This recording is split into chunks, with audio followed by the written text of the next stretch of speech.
เด้อพี่น้องเด้อจะมาให้มันจบออนไลน์นะเพราะไม่ได้กินก็ติดตามเด้อพี่น้องเด้อกำลังสิยามเอาผมพอสถานที่เลยพี่น้องตกมองว่าอยู่เหนือหากมายามวันนี้มากับน้องทรายเด้อพานตีนี่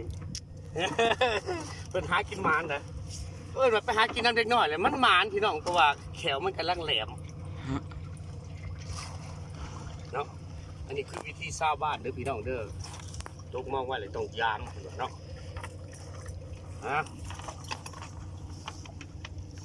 ลองเบิ้งห้อง4กับ12ติดกันตอนแรกมันสิบกันไหนน่ะปลาแก่น้อยพี่น้องปลาแก่น้อยตักน้ำใส่ได้จะติดเพราะว่าเวลาเอาปลาขึ้นในเรือนี่เขาจะให้มันมานต้องตักน้ำใส่ถ้าเวลาน้ำในเรือมันบ่มีมันแห้งเลยเวลามันมาอยู่น้ำก็อย่ามันตายมันก็บ่ถึงพี่น้องตามความเชื่อปลาแก่น้อย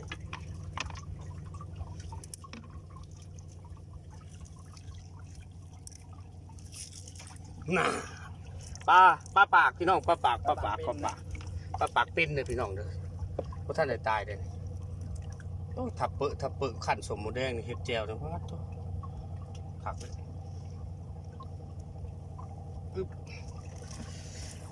โตที่2สำหรับมื้อนี้ที่2ได้จากโตมานี่อยู่พอแล้วแรงอยู่บ่เพราะว่ามื้อแรงนี่ยังมีอีกได้มื้อแรงที่มีงานดองแต่ว่าใส่เวลาจาก2 ชั่วโมงมาตกมองไว้แล้วก็ยามพี่น้องมากินปลาน้ำของมันแซ่บพี่น้อง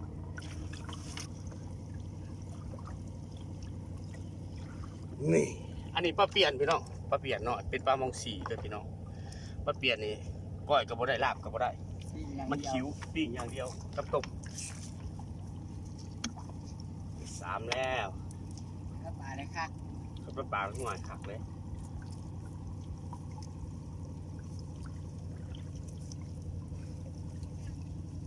ผู้ใดเห็นเวียกเมื่อย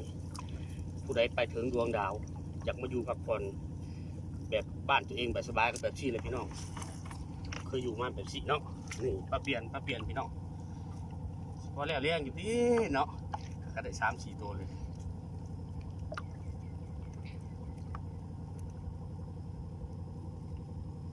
ปีกแซ่บได้ตีไปปลาเปลี่ยน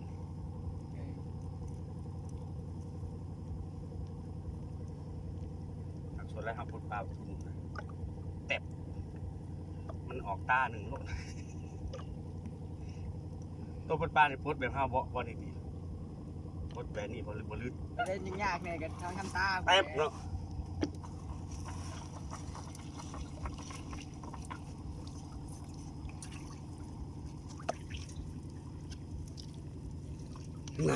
ปลาปากนี่พี่น้องโว้ยปีงคักๆนี่กับสมผักกุ่มมีแจวขนาดเราบองยาสาวหน่อยบองเงินจะกวด1ก็สิคักเลย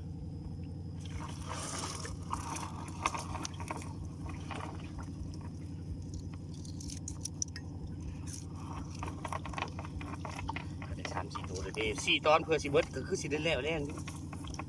เจอสิไป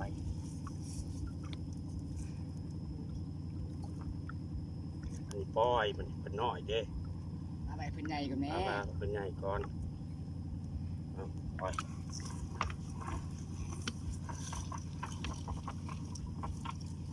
นี่ปลาเปลี่ยนพี่น้องปลาเปลี่ยนขักลายปลาเนี่ยมันสุดยอดเลยแผนกปิ้งด้านแก้ววัวถึงไข่จังหน่อยปิ้งปลาเปลี่ยนกับสมพักบองยาสาวหน่อยบองเงินเงียบลงไป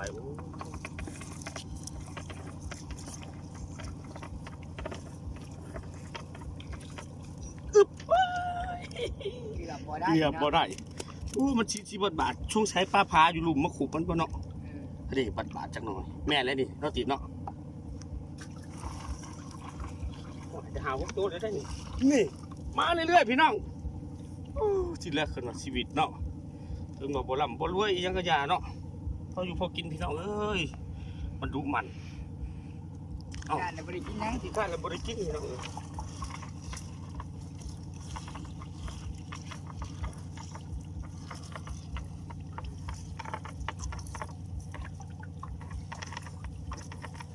อ้าวปรากฏโอ้โหห้ามตบหูมันได้ปรากฏพี่น้องเลยตบหูเลยสอด เพราะมันมีเหงี่ยง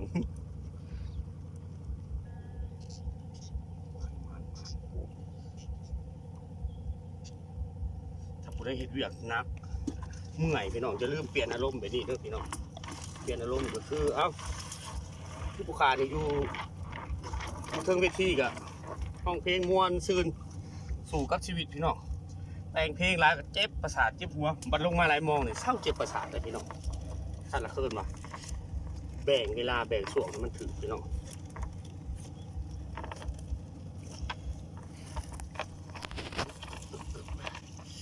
นี่โอ้ยปรากฏเหลืองปรากฏเหลืองปรากฏเหลืองอันนี้ก็ห้ามต้มหูอยู่นะพอได้กินได้พี่น้องเด้อ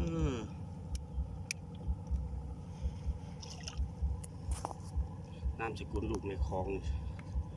มันใส่ไปแล้วนะมันอยู่ตรงสี่แล้วพี่น้องเลยเนาะชีวิตกระสู่ส้นทุกอย่างมาหลายพี่น้องเอ้ยหาปลาอยู่น้ำคลองกระบอกคืนว่าสิได้เป็นคนแต่งเพลงสิได้เป็นนักร้องเนาะขอบใจแฟนเพลงเด้อที่บ่ทิมบ่ปาเด้อวันนี้มาไล่มองให้เบิ่งพี่น้องผู้ใดเฮ็ดเวียกเบิ่งก็จะลืมเปิดเบิ่งคลิปนี่เด้อผู้ขาบุญอยู่ลูกแม่ของไล่มองเนาะอึ๊บ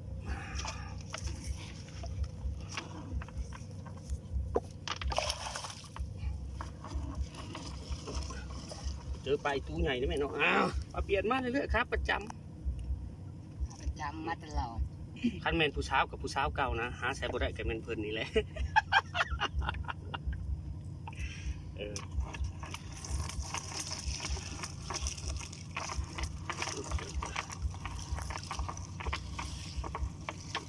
ปึ๊บใหม่ได้พ่อปีกเลยนะนี่เนาะหากมองยังบ่ทันได้สุดได้แล้วบ่ตอนหนึ่งนี่สิ ตัวที่สอง นี่4 ตอนได้เนาะ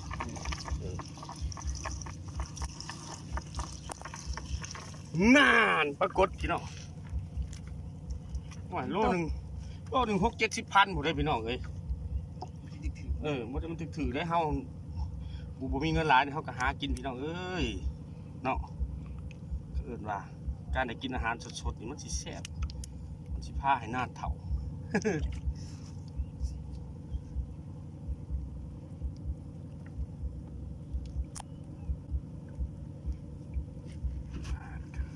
ไม่ยังครับอู้โถปลาตัวสองผมว่าดิโอ้โห ปดคักปด ปดน้ำกันขักหมาน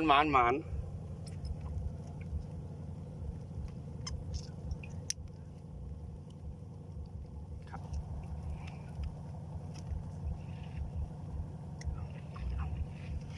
ยันตัวสาย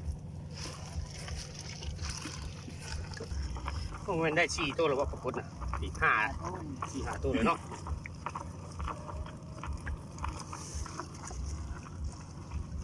เดี๋ยวถามไปดูอยู่ตอนที่ถ่ายอีกเนาะ เป็นหมักถือปลาเพียบตอนสุดท้าย ตอนที่ถ่ายกับตอนนี้ นานปลาเปลี่ยนพี่น้องปลาเปลี่ยนผู้สาวเก่า ไอ้ผมกรมวิทย์ก็มาหาเพิ่นแล้วมาหาวัวคันใดหม่องเก่าเพิ่นว่า ไอ้เรื่องเก่า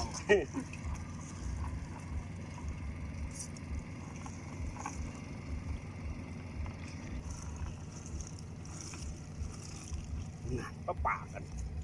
ปลาปากเป็นได้พี่น้องเลยนี่เพราะท่านได้ตายปากเป็นพี่น้องโอ้โห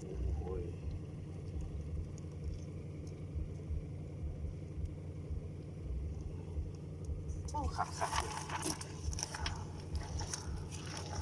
เบาสมองดี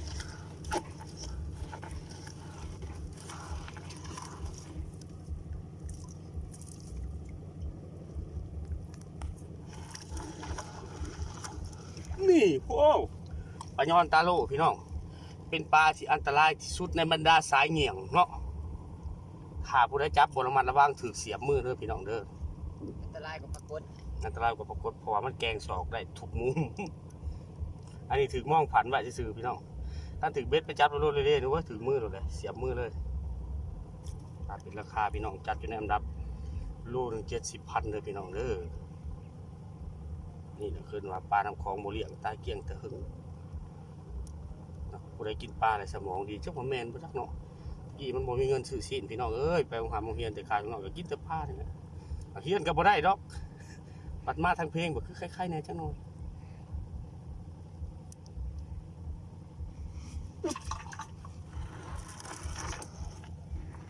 อันนี้บดเพิ่นออกได้อันนี้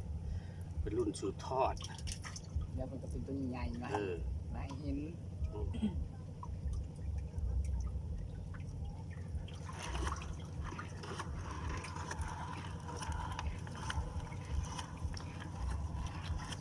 จะบึดลูกพ่อบึดจังบึดสิบึดตะแหงถือโอ้ยปลาดำพี่น้องจัดอยู่ในสายผนังโล70,000พี่น้องจัดอยู่ในสายผนัง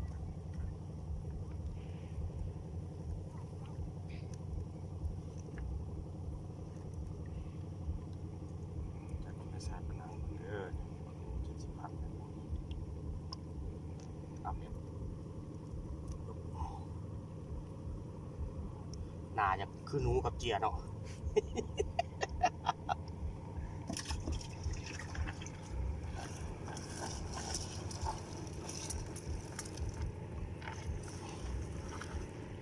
รุ่นสืบทอดต้องเอาอีกรุ่นสืบทอดเลยรุ่นสืบทอด อี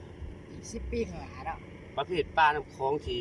แพร่ลูกไว้ที่สุดเหมือนปลาเข็งเลยพี่น้องอยู่ในสายพันธุ์ปลาเนาะแพร่ลูกไว้หลายคนละนี่แค่น้อย สมรายครับ ปล่อยแค่เวลา2 ปีนี่ซ้ำกิโล2 กิโลเลยนะ4 เพิ่นเรื่องครับ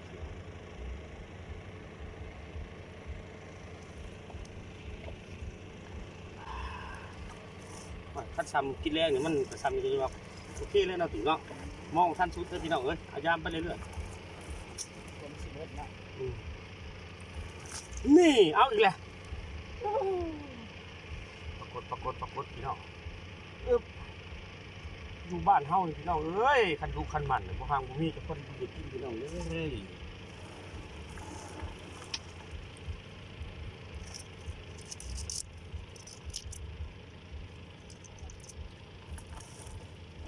น่ะผู้สาวเก่าอีกแล้วเฉพาะเปลี่ยน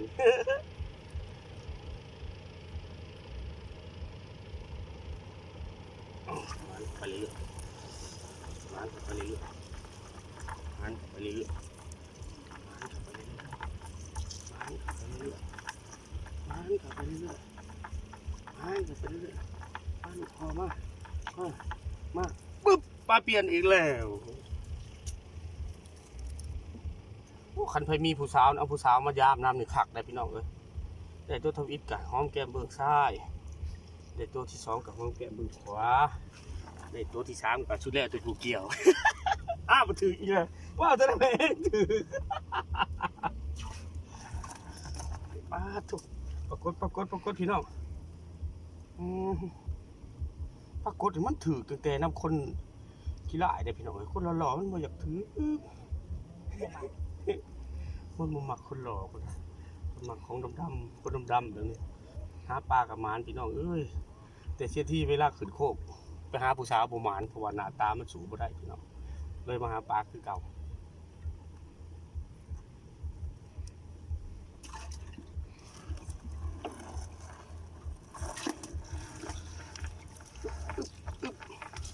มีร่างสังหรณ์ว่าสิถืออีก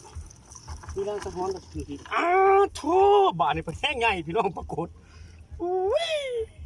หมานมาพันตีบเนาะ นานแล้วหมื่น โธ่ได้เป็นกิโลเด้อนี่ค่าไม่ขายแต่ปรากฏซื่อๆได้70,000นี่ได้พี่น้องเอ้ย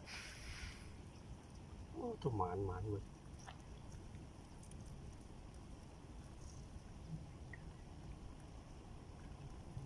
พอสำหรับคนจนๆแบบนี้ซ้ำซะเนาะเอาปลดติเดี๋ยว มันสิกายล่วงได้หะเนาะ โอ้กายมาเลยได้นี่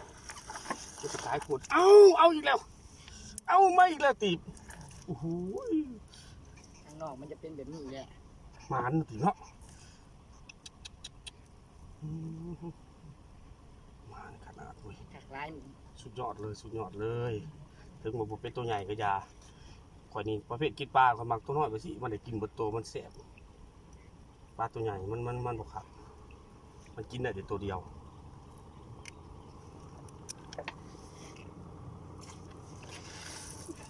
โธ่ปลาเปลี่ยนให้นักเขาพี่น้องหมันจะไปเรื่อยๆ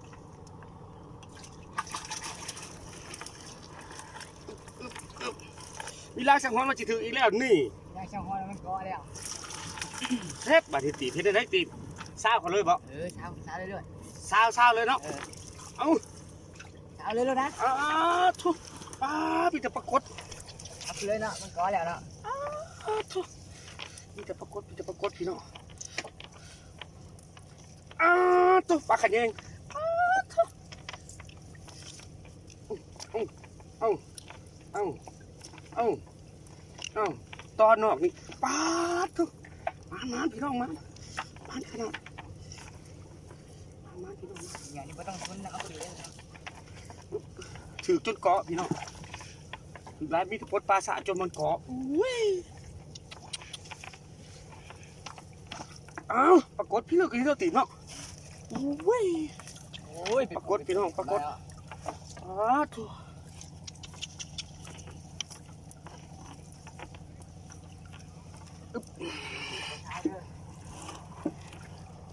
บัดนี้ขอบใจเด้อพี่น้องเด้อติดตามเด้อขอบใจหลายๆให้อยู่ดีไม่แห้งร่ำรวยเด้อขอบใจหลายๆ